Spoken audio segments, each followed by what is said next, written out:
biggest difference is that the British comics, there's much less opportunities to work in British comics. There aren't that many companies or even comics to work for. There's 2000 AD, obviously that's still going, and I mean, if on the side of children's comics, there's still Albino, and there are a few others like the Phoenix, but there aren't really that many opportunities to work in the British area. American comics, there's a lot more companies. There's obviously, the big two, Marvel, DC. You've got Image, you've got Boom, the various, independents. There's a lot more there's a lot more opportunity to sort of, and I think that's why so many British writers do make the jump from, working just locally to working for the States. Also, there's format differences as well. There's the British comics are very kind of anthology based. Generally, you're writing quite short pieces. Sometimes as little as 1 page. And obviously, American comics, much kind of longer. General size in American comics are like 20 pages, which is like vastly more. So there's a couple of things.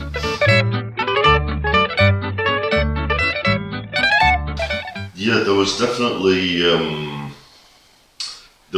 kind of a hole to be filled in terms of that.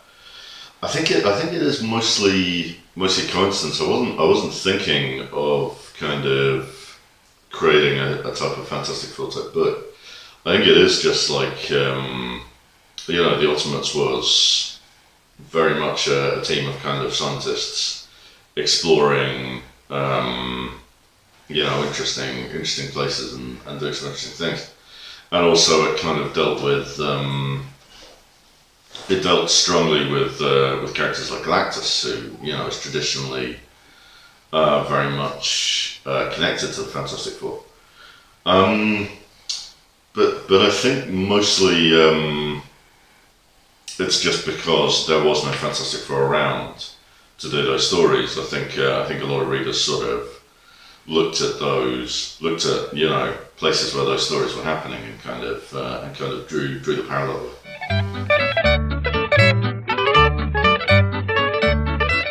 Growing up, I had favourite Hulk stories. When I was just getting into American comics for the first time as a kid, it was around the time of it was just before I think Peter David took on the character. So I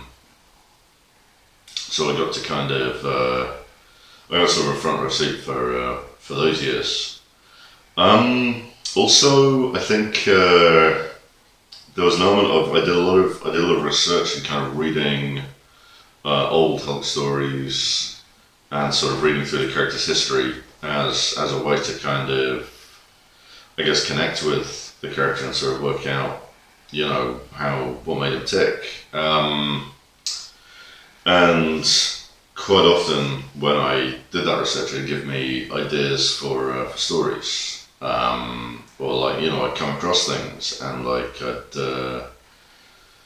I'd be fascinated by them and I'd need to kind of, I'd want to sort of bring elements of them into the story that I was telling.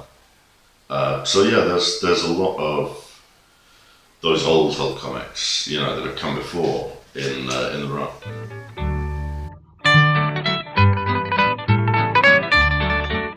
There aren't that many differences because, when Jonathan was part of the X Office and part of the X team, he It was obviously the one we all listened to and all deferred to, but also he was kind of one of many writers who were all tossing ideas into the mix.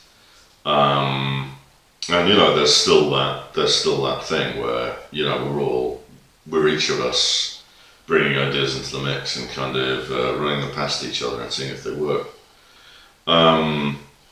I'd say in terms of do I have freedom? I think I have absolute freedom to kind of to do what I want with the characters. Well, obviously, still the Ex-Office is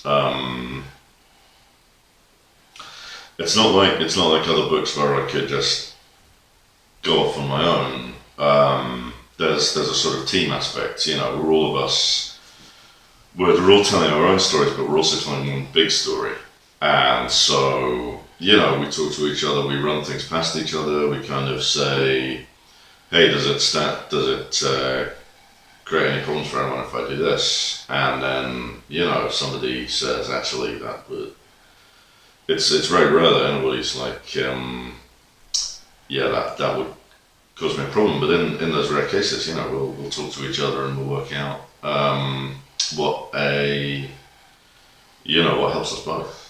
And it's so, I think I do have a lot of freedom, but also it's a collaborative effort. And, in any collaborative effort, it's worth kind of being a team player. And what you get from that is we get to tell something that kind of maybe reaches a little higher and goes a little further than we could do if we were all just, randomly firing in all different directions ourselves. Defenders is very special. It's always been the kind of Defenders title for Marvel has always been this sort of it's been allowed to be a little weird, a little strange, and a little individual in that it's always been doing things that no other book at Marvel was doing. That's been that's almost part of the definition of Defenders is that it's sort of a slightly kind of weirder, wilder, stranger experience than you might get from like an Avengers book or a Champions book.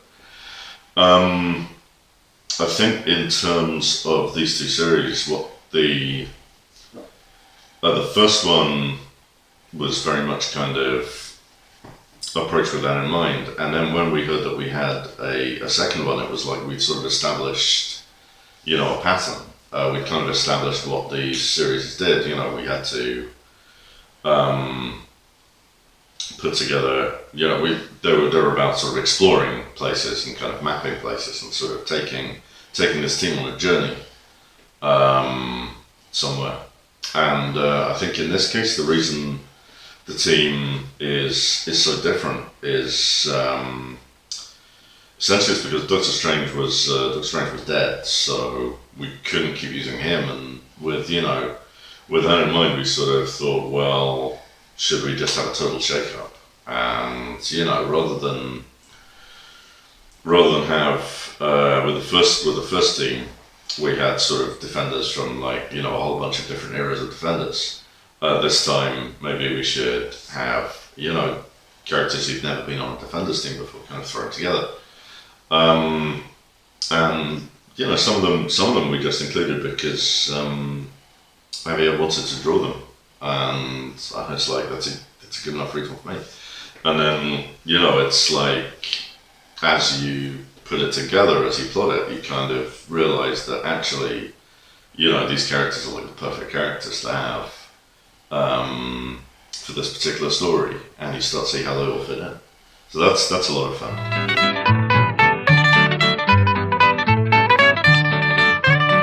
Yeah, the Blue Marvel, because I first started writing him when Tom, suggested him as a possible member of the Mighty Avengers. So I kind of looked into his history, which at the time was just the one miniseries. So it was easy to kind of look through and research. And I thought there was something very fascinating about that character. Someone who was kind of a much older character than usually you see at Marvel. Someone who's lived through American history. Someone who had a lot to. And also there was kind of a sense of like I sort of wanted to explore some of the gaps in his history, some of the gaps in his story that the miniseries, the original miniseries, he just sort of, it's almost like he goes into limbo for decades. And I kind of wanted to see what he was doing during all those years and kind of see what he got up to when he wasn't the Blue Marvel. And I think in the process of doing that, of kind of answering those questions and exploring that character, I became kind of very fond of that character. And I did at one point kind of think, well, if I write any more stories with the Blue Marvel, everybody will think that's my pet character and nobody else will ever touch him. So, and I want other people to write him and see what they do with him. So I kind of backed away from him for a little while. And we got Christopher Cantwell, including him in the Doctor Doom miniseries, which was another interesting take on the character.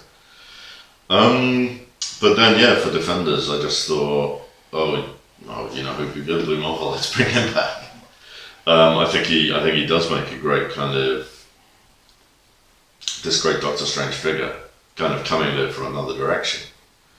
And the fact that he's so powerful, but he's always kind of in the background of Marvel, does make him like that's almost the perfect Defender.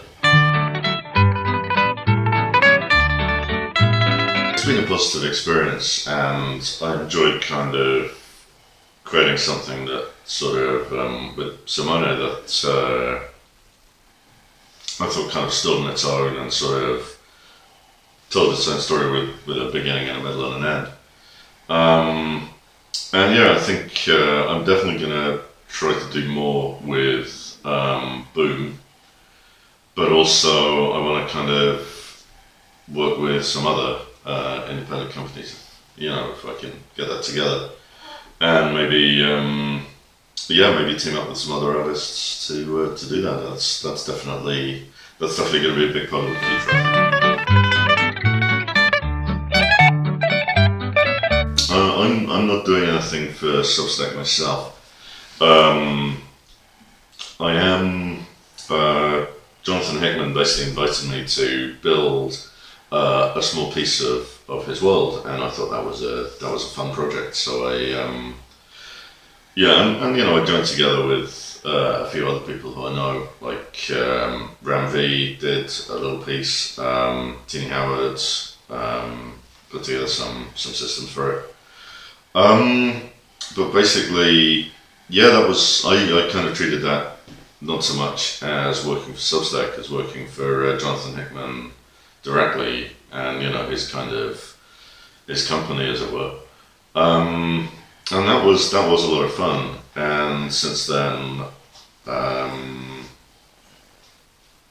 I've sort of kept my door open to if Jonathan wants to me to do a little job for him again at any point in the future, because like I say, it was fun the first time. But in terms of Substack itself, I don't really have a kind of newsletter that I put out.